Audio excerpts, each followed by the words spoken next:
Bonjour. Enfin, je sais que je vous ai grave manqué vu que je suis vraiment partie pendant 2 semaines, mais je suis de retour. Bienvenue dans ce nouvel épisode de Fan Club Podcast.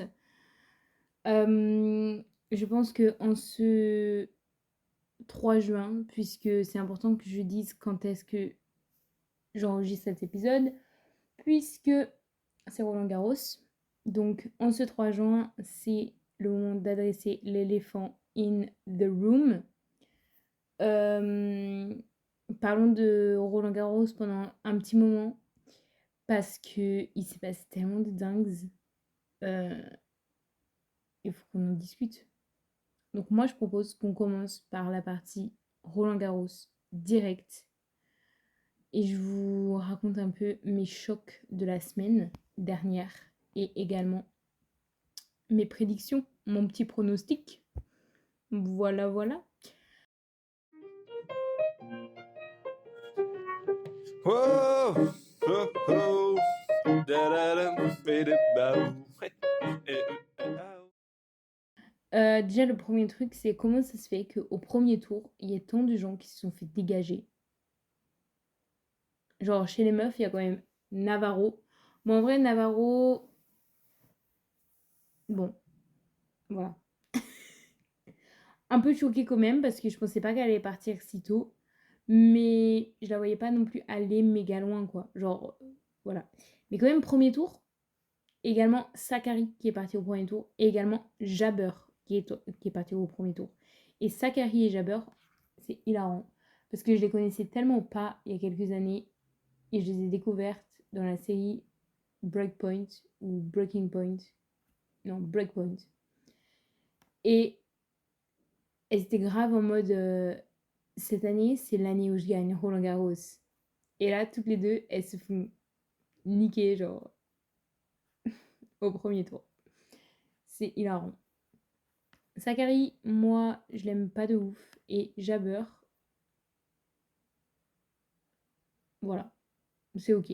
C'est ok. Je trouve que c'est bien quand même parce que, genre, c'est une belle, genre, représentation. Elle a un peu relancé le tennis féminin en Afrique. Maintenant, il me semble qu'il y a Ostapenko. Je crois que c'est comme ça qu'elle s'appelle. Laissez-moi vérifier tout ça. Ostapenko. Mais pas du tout. Et je viens de voir que pas du tout. Ostapenko, elle est zéro africaine. Mais je raconte n'importe quoi. Je suis tellement la honte là en fait.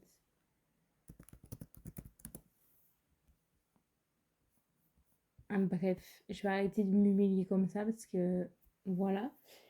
Mais sinon, chez les gars, mais énormément de gens qui ont également été éliminés au premier tour. Vavrinka, notre petit gagnant de il y a des années maintenant, mais notre petit gagnant de Roland Garros est parti. On a également Fritz, comme vous savez, j'en ai parlé dans l'épisode dernier. C'est vraiment, je l'adore, mais je savais qu'il allait pas aller loin à Roland Garros parce qu'il est nul en terre battue. Mais franchement, je m'attendais encore pas à ce qu'il parte au premier tour. Genre, c'est quoi ce délire? Et en vrai, ça me fait un peu peur parce que Fritz, j'ai comme l'impression qu'il n'est pas en train de passer la meilleure année de sa vie. Donc, ça m'intrigue. Ça me dérange, ça me fait de la peine. Un autre, et alors là, non, ok. Deux autres. Non, attendez. Il y en avait un autre que j'avais parlé qui s'appelle Medvedev. Et lui, j'avais dit je l'adorais, mais je savais qu'il allait pas aller loin parce que, encore une fois, il n'est pas si fort en terre battue. Mais moi, je l'adore Medvedev parce que il aime pas Zverev. Et toutes les personnes qui n'aiment pas Zverev, bah, je les adore. Donc, voilà. Je savais qu'il allait pas aller loin, genre, il n'était pas là pour gagner. Mais enfin, quand même, le premier tour, les gars, c'est choquant, là, quand même. Et ensuite, là, la ridiculisation que je me suis faite, je ne sais pas si vous vous souvenez, pour tous ceux qui ont écouté le podcast précédent, j'ai quand même dit, non mais vous allez voir, Dimitrov et Cerundolo, ils vont grave casser la baraque. Pas du tout. Pas du tout. Voilà. Ils se sont fait éliminer au premier tour. Mais pour qui je me prends? Je voulais grave faire la meuf qui connaît tout au tennis. Pas du tout. Enfin, les gars, c'est quoi que j'ai raconté encore? Mais ça va pas du tout. Bref, tout ça pour dire que également j'ai aussi dit que Rude était l'un des plus forts sur terre battue cette saison et c'est l'un des seuls qui a profité de l'arrêt de Sinner. Dégagé au deuxième tour avec Tsitsipas. Mais bon, Tsitsipas, c'est... Voilà. Bon, pas du tout étonné qu'il parte au deuxième tour pour l'instant. Tsitsipas, j'aurais pu deviner qu'il partait au deuxième tour ou au troisième. Mais vous savez qui est parti au troisième tour? Arthur Fils. Mais il a abandonné ce Potio qui est blessé. Non mais, attendez, je me rassois. Arthur Fils qui est blessé, qui s'arrête au troisième tour, c'est trop pour moi. Parce qu'en fait, moi, je pensais vraiment que là, on était back in the game, les Français. Et en fait, que nini, pas du tout. Et surtout que les hommes, là, ces petites feuilles fragiles qui sont, ils ont tous abandonné presque. Ou bien ils se sont fait virer par Djoko ou Sinner. Donc voilà. Mais franchement, il y a eu plein d'abandons et ça m'énerve. En fait, parce que je vois pas l'intérêt, si c'était déjà blessé avant Roland Garros, de les faire jouer pour qu'ils abandonnent après. Mais bon, c'est mon propre avis, voilà. Et là, bah, du coup, ce week-end, on a commencé le 8e. À l'heure où je vous parle, c'est la première journée des quarts. Donc, Paolini s'est fait éliminer par Svitolina. Alors ça, je peux vous dire que je m'y attendais pas. Parce que Paolini, je la mettais gagnante. Je la mettais gagnante de Roland Garros. Donc en fait, ça me brise le cœur. Ensuite, l'autre personne qui est partie en mode j'étais choquée, c'est Pegula. Pegula qui s'est fait dégager par une Française, par Boisson. Et alors là, j'étais choquée. Parce que moi, vous vous doutez bien que je m'étais dit, c'est hyper mignon de la part de Loïs Boisson d'être rendue jusqu'en 8e, mais elle va pas aller loin. C'est son premier Roland Garros, c'est la petite, elle a 22 ans, elle fait une petite carrière, c'est super d'être arrivée là, mais voilà, c'est fini. Le conte de fées est over. Et pas du tout en fait. Voilà, encore une fois, je suis surprise dans ce Roland Garros. J'ai dit Roland Garros, mais ça va pas ou quoi? Bref, donc Pegula qui est parti. Donc là, je me dis, c'est n'importe quoi ce tableau féminin. Je suis surprise. C'est pour ça que j'adore le tournoi féminin. Et également, concernant les hommes, du coup, Draper, mon chouchou, que je pensais qu'il allait si loin, bah franchement, il n'est pas allé non plus, genre, il s'est pas fait dégager dans les premiers tours non plus. Mais voilà, je pensais quand même qu'il allait réussir à aller jusqu'en quart, au moins. Et en plus, il a perdu contre un nobody, contre Bolvik, ou un truc comme ça. Je sais plus comment il s'appelle. Mais là, il va affronter Sinner. Oh my god.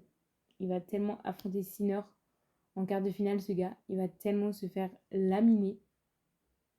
Mais en même temps, on ne sait pas. Peut-être que j'ai tort. Vous devez le savoir parce que le match est fini désormais. Mais moi, à l'heure où j'enregistre, c'est demain. Et également, un autre qui s'est fait éliminer, c'est Rune. Donc là, bien sûr, mon amour pour Rune et mon amour pour Draper qui tombent le même jour, ou non, à un jour de décalage, j'étais absolument dévastée. Mais Rune a été éliminé par Musetti. Et ça, c'est ok, parce que Musetti, c'est le seul peut-être que j'avais dit qu'il allait loin et qui va vraiment loin. Oula, je m'étouffe. Oula, je meurs. Non, c'est bon. Sinon, parmi mes surprises qui sont encore en lice, quand même, il y a Tiafo. Mais en fait, ça, j'avais prévu de le dire, mais juste dans l'après-midi, il s'est fait éliminer par Musetti, en fait. Du coup, bah, voilà. Mais il était très, très fort. Et c'était une super surprise, sachant qu'il n'a pas perdu un seul set. Au premier tour, deuxième tour, troisième tour, quatrième tour, enfin au 8e. Et c'est qu'en quart, du coup, où il s'est fait éliminer. Donc, franchement, belle surprise. Bon, ouais, les Américains ne seront pas allés hyper loin cette année, mais ils ont quand même battu des records parce que je crois que ça faisait hyper longtemps qu'il n'y avait pas eu d'Américains qui étaient rendus jusqu'en quart à Roland-Garros. Donc voilà. Sinon, chez les hommes, bien sûr, je suis choc-barre, par Yannick Sinner, qui fait un travail monstrueux. Donc j'ai hâte de le voir pendant son quart de finale contre le nobody de Belovic, qui est kazakh. Mais j'ai également très envie de le voir en demi-finale et probablement en finale, parce que je pense que là, quand il va jouer contre Djoko ou Zverev et Alcaraz, ça va être des gros matchs. J'espère que ça va pas être des matchs chiants quand même, parce qu'en fait, des fois c'est des matchs longs, mais franchement il n'y a rien qui se passe. Du coup, j'espère que ça va pas être ça. Mais bon, on verra bien. Sinon, côté féminin, bah voilà, moi j'ai adoré Goff, j'adore Coco Goff, j'adore. C'est ma préf, c'est ma fave, je l'adore. Une très belle surprise aussi, Svitolina. Elle s'est fait éliminer aujourd'hui à l'heure où je vous parle.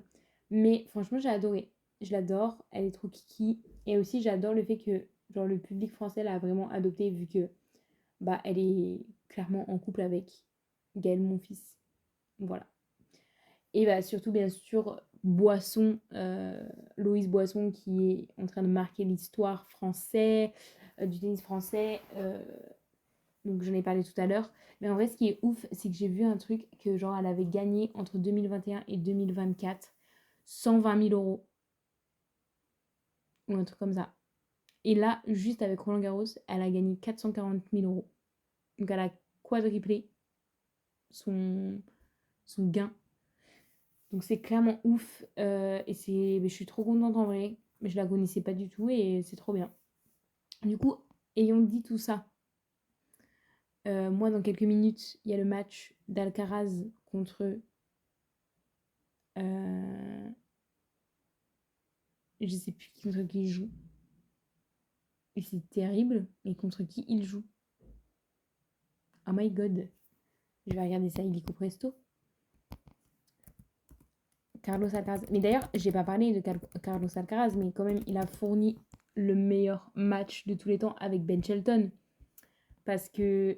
Oh mais que des mensonges! Ok, attendez, je vous explique que tout à l'heure, j'étais en train de parler des Américains. Tiafoe s'est effectivement fait dégager par Musetti. C'est l'après-midi. Mais ce soir, Alcaraz joue contre Tommy Paul. Il va aussi se faire dégager, Tommy Paul. Mais du coup, il y avait deux Américains en quart de finale. Et surtout, Alcaraz, il a battu Ben Shelton hier, il y a 2 jours. Enfin, lundi, quoi. Non, dimanche. Purée! Et c'était le meilleur match de Roland Garros parce que Ben Shelton et Carlos Alcaraz, ils ont vraiment un point commun, c'est que ils adorent le tennis. Genre, ils aiment s'amuser. Ils aiment, voilà, ils aiment procurer des émotions joyeuses quand ils jouent au tennis. Et il y a beaucoup de... C'est des joueurs qui sont très fair-play, qui adorent rire, s'amuser, faire des trucs un peu loufoques pendant les matchs. Et du coup, j'ai trouvé que, franchement, c'était un régal de les regarder. C'est vraiment, pour moi, la définition du sport. J'ai adoré ce match. Je pense que pour l'instant, c'est mon match préféré du tournoi. Enfin, tout ça pour dire que du coup, ce soir, il y a Alcaraz qui joue contre Tommy Paul, un Américain, en quart de finale. Maintenant, je vais vous dire mes pronostics pour les demi-finales. Donc déjà, côté homme, je pense que la première demi-finale sera Sinner contre Zverev. Ça, je pense que c'est pas sûr, puisque Zverev va affronter Djokovic. Donc il y a quand même un peu un doute, mais moi je pense que Zverev c'est la bête noire de Djokovic, et Djokovic il gagne contre tout le monde sauf Zverev. La deuxième demi-finale, et ça on sait déjà que il y a une partie qui est validée, puisque le match s'est joué cet après-midi à l'heure où je vous parle, c'est Musetti contre Alcaraz. Donc Musetti a gagné cet après-midi à l'heure où je vous parle. Alcaraz joue ce soir. Je pense que ce sera ça la deuxième demi-finale. Et en fait, ce qui est hilarant, c'est que vraiment, je pense que... Ah mais non, les demi-finales... Ah si, bah vous saurez si mes annonces de demi-finale seront bons à l'heure où vous écouterez ce podcast. Par contre, vous ne saurez pas qui a gagné. Parce que les demi-finales se jouent vendredi. Donc, patience. Mais j'aime bien le dire comme ça. Voilà, je l'ai dit et je peux plus enlever mes mots. Genre, il n'y a pas de question de Oui, mes pronostics, quand est-ce que tu l'as fait, machin. Voilà, je vous le dis maintenant. Les demi-finales, ce sera Sinner Zverev contre Musetti Alcaraz. Et la finale, ce sera bien sûr Sinner Alcaraz. Et moi, je pense que c'est Sinner qui va gagner. En fait, c'est pas que je pense, c'est que j'aimerais que ce soit Sinner qui gagne si c'est une finale Sinner Alcaraz. Et ça va probablement être une finale Sinner Alcaraz. Par contre, qui des 4 je voudrais voir gagner, c'est Musetti. Mais il n'y a aucune chance que Musetti il gagne contre Alcaraz. Je pense, à mon humble avis. Mais je n'attends qu'à être surprise. Côté femme, je pense que la première demi-finale, c'est Sabalenka-Svitolina, ce qui est déjà, d'ores et déjà faux, puisque la première demi-finale sera Sabalenka-Swiatek. Donc, voilà. J'ai eu faux. Je pensais que Svitolina allait gagner contre Swiatek. Je me suis dit, allez, pourquoi pas. Et non. Donc, voilà. J'ai déjà faux sur ça.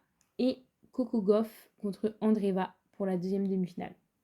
Et en fait, là, vous voyez, c'est là où j'ai ma petite question. C'est là où j'ai mon point d'interrogation. Parce qu'en fait, moi, j'ai dit la finale, ce sera Zabalenka-Gauff. Et Gauff, effectivement, je la vois gagner contre Andreeva. Mais je sais pas si Sabalenka, elle gagne toujours contre Swiatek. Parce que moi, j'avais mis Svitolina de base. Donc, je sais pas. Dans tous les cas, j'ai mis que c'était Gauff qui allait gagner Roland Garros. Et je pense que c'est très peu probable que ça arrive. Mais écoutez, je vais y croire. Moi, c'est ma fave. Je l'adore. Mon bébé, mon sucre. Du coup, il n'y a pas de moyen que je vais prédire autre chose. Parce que sinon, ça va lui mettre l'œil. Voilà. C'est tout pour la partie Roland Garros. Je sais pas, peut-être que j'ai l'air d'une grosse idiote à l'heure où vous écoutez ce podcast, mais c'est mes prédictions. Sinon, bien sûr, c'est incontournable, je ne vais pas faire un podcast sur le sport sans parler de la victoire du PSG qui a bouleversé la France entière. Sachez que toutes vos réactions est pour moi bien trop excessive. Je ne pense pas que ce soit vraiment la peine de brûler autant de véhicules et de tuer des gens. Mais bon, écoutez, voilà, c'est mon humble avis. Faites-en ce que vous voulez. Maintenant, parlons de réellement ce qui se passe pour le PSG, puisque certes, ils ont gagné pour la première fois la Ligue des Champions. Et quelle victoire! Enfin, 5-0, excusez-moi, mais c'est un match d'anthologie, on va pas se mentir. Donc, super fier d'eux, mais surtout, le PSG est en train de réaliser quelque chose d'assez marquant cette année, puisque en janvier, ils ont gagné le trophée des champions. Ils ont également gagné le championnat de France, et ainsi que la Coupe de France, et dernièrement ce week-end, la Ligue des Champions. Donc ils font actuellement un 4 sur 4 sur tous les championnats et coupes auxquels ils ont participé. Mais sachez que ce n'est pas fini, puisque dès le mois de juin, il y a la Coupe du Monde des clubs qui commence et qui revient. Et je me dis, est-ce qu'ils vont réussir à faire un 5 sur 5? Parce qu'en fait, s'ils réussissent à faire un 5 sur 5, je vais vous dire, c'est quand même... Non mais parce que c'est quand même quelque chose. C'est quand même quelque chose. Faire un 5 sur 5, mais wesh. Parce qu'en fait, les gens, ils semblent oublier. Ils disent déjà 3 sur 3. J'ai vu beaucoup de gens dire 3 sur 3 comme si le trophée des champions, ça ne comptait pas. Ne l'oublions pas, ce petit trophée des champions quand même. Mais surtout, la Coupe du Monde des clubs arrive à grands pas. Elle nous guette. Et franchement, on verra bien ce qu'on verra. Je pense que le PSG peut faire quelque chose. Mais je pense que soit il fait quelque chose, soit à l'inverse, il se fait dégager en poule. Mais bon, peut-être que ce sera un podcast destiné à la Coupe du Monde des clubs pour que je vous explique un petit peu comment ça va se passer, tout ça. Et oui. C'est tout, bien sûr, pour la partie sport. On va s'arrêter là. Maintenant, on va tout de suite passer à la partie pop, Taylor Swift, tout ça. Parce que oui, je vais parler directement de Taylor Swift, étant donné qu'elle a fait une annonce qui a bouleversé l'économie. Laissez-moi vous en parler tout de suite après ce jingle. Whoa, oh, oh, da-da-dum, ba-da-bow. Les gars, je parlais dans mon dernier podcast de cette théorie de quand est-ce qu'elle allait enfin sortir quand est-ce que Taylor Swift allait enfin sortir Reputation. C'était très long comme phrase. Et c'était tout faux, encore une fois, je me suis ridiculisée. Puisque elle n'a pas fait d'annonce aux American Music Awards. Et surtout, elle n'a rien annoncé le 26 mai. Et surtout, il ne s'est rien passé du tout ce jour-là pour Taylor Swift, puisque c'est que, il me semble, ce samedi ou ce vendredi dernier, qu'elle a annoncé une grande nouvelle auquel personne ne s'y attendait, pour dire qu'elle avait réussi à racheter tous ses albums, ses vidéos, son écriture, ses textes, ses photos, absolument tout ce qu'elle a fait avant qu'elle change de label, ou je sais plus, voilà, avant qu'elle parte de cette emprise que Scooter Brown avait sur elle. Donc, quelle bonne nouvelle, mais quelle émotion. Quelle émotion. Parce que quand même, elle a adressé une lettre en expliquant ce qu'elle a fait et qu'elle a réussi à acheter ses albums et réussi donc à reprendre ses droits. Donc déjà, la première chose que je veux dire, c'est que j'ai quand même vu quelqu'un parler de Swift Economy. Oui, effectivement, puisqu'elle s'est quand même dit, je vais réenregistrer tous mes albums pour faire baisser la valeur de ces albums, de leur valeur originale. Parce que si tu re-recordes, bah du coup, elle a réussi à faire arrêter les gens d'écouter les versions originales pour qu'elles ne valent plus rien puisqu'il n'y aura plus d'écoute dessus. Pour donc baisser le prix d'achat. Ensuite, elle a fait une tournée qui a généré des millions et des milliards pour gagner de l'argent.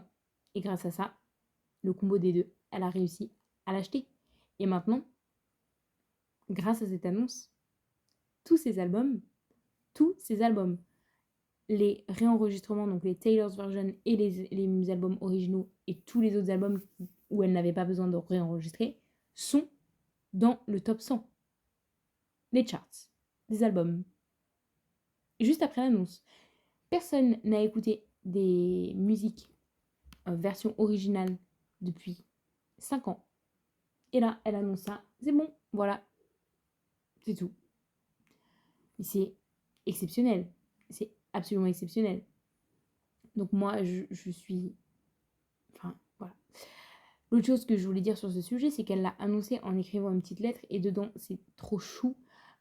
Puisqu'elle dit, genre, qu'elle n'arrivait pas à réenregistrer Reputation parce que pour elle, il était déjà bien, genre il n'y avait rien à améliorer. Donc c'était super dur et elle n'avait pas réussi à... Enfin, elle n'avait pas réenregistré la moitié de l'album en fait. Et mais du coup, elle dit que si c'est quelque chose qui nous intéresserait, elle pouvait sortir les Vault tracks de l'album Reputation et de l'album Taylor Swift, son premier album. Et du coup, c'est très marrant pour elle de dire si ça vous intéresse. Bah meuf, oui bien sûr que ça nous intéresse d'avoir toutes les chansons que tu n'avais pas mis sur ton album mais qui sont quand même enregistrées. Balance-les en fait. Bien sûr. Mais balance-les maintenant. Mais c'est pas pour qui elle. Voilà. Et également, bah, ça c'était quelque chose que on parlait déjà, mais le fait qu'elle ait choisi de sortir, enfin de base, son choix c'était de sortir Reputation et Taylor Swift en dernier. Parce que c'est un peu en rapport à la phrase il ne reste que moi et ma réputation. Genre un peu une phrase, une expression qui est dit genre moi et ma réputation, quoi. Moi et mon image, c'est tout ce qui reste. Et en fait, c'était pour ça qu'elle n'a pas. Enfin, qu'elle avait choisi de les sortir en dernier. Mais au final, ce qui est énorme, c'est que elle a dû réenregistrer tout ça, mais elle a gardé son... Enfin, elle a dû réenregistrer tous les autres albums, mais elle a pu garder son nom et sa réputation sans avoir besoin de les réenregistrer. Et ça, c'est un gros slay. Donc, Taylor Swift, merci d'être un modèle pour tous les petits artistes qui sont en train de se faire avoir par des maisons de disques, des labels, etc. Merci de montrer également que c'est totalement possible de tout racheter et de posséder l'intégralité de ses masters. Voilà. J'ai aussi, franchement, ça se voit que elle a tellement un impact et que c'est hyper important pour beaucoup d'artistes parce que on voit les réactions que tout le monde a pu avoir face à cette annonce. Euh, c'est vraiment un exemple parce qu'on ne se rend pas compte, je pense, pour nous, de à quel point les artistes se font vraiment niquer par l'industrie. Donc, bel exemple. Je pense que même si on n'aime pas sa musique, on peut respecter tout ce qu'elle fait pour l'industrie, puisque je ne pense pas que c'est un mythe ou une exagération de dire que actuellement l'industrie de la musique est Taylor Swift. Voilà. Sinon, les autres recommandations, peut-être que, écoutez, vu qu'on est parti sur, j'allais les faire totalement autre chose, mais vu qu'on est parti sur les annonces, les genre qui ont été faites cette semaine, peut-être que je vais vous parler des annonces de sortie qui ont été faites.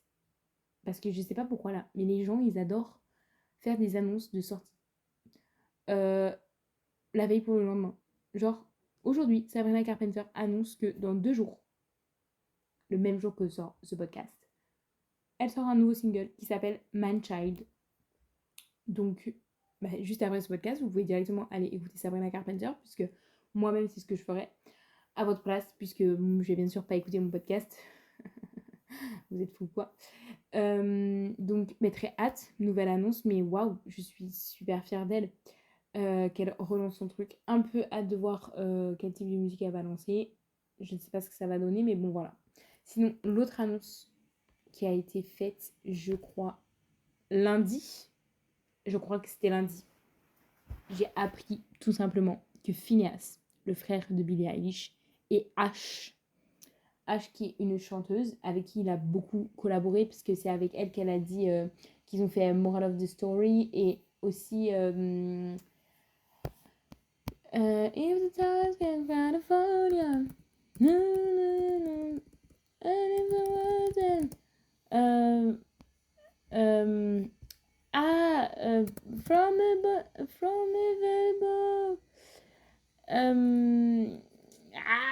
je sais plus quoi, je suis en train de chercher sur internet en même temps. Till Forever Falls Apart. Putain, j'avais oublié ce titre. Donc ils ont fait 2 chansons et là ils ont annoncé, mais vous avez jamais deviné, ils ont annoncé qu'ils formaient a band. Genre ils font un groupe, un duo qui s'appelle The Favors. Et surtout, ils ont un album qui va sortir au mois de septembre. Mais surtout, double surtout, euh, leur premier single sort ce vendredi et ça s'appelle The Little Mess You Made. Mais je suis complètement choquée par cette annonce. Vraiment, je suis complètement choquée par le fait que Phineas et Ash vont former un groupe. Mais PTDR. Mais waouh. Mais waouh. J'adore. Ça, c'était un peu les annonces pour les sorties de la semaine prochaine. Donc, je vous conseille d'aller checker tout ça après avoir écouté ce podcast. Sinon, les autres, je vais vous parler un petit peu des recos de la semaine dernière.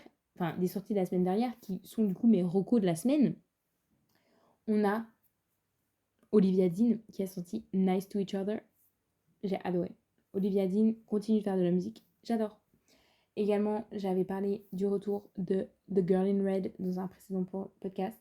C'est bon, c'est sorti. Elle a sorti son nouveau single qui s'appelle Hemingway. Et sachez que depuis que j'ai écouté le petit extrait sur TikTok, je suis amoureuse de cette musique.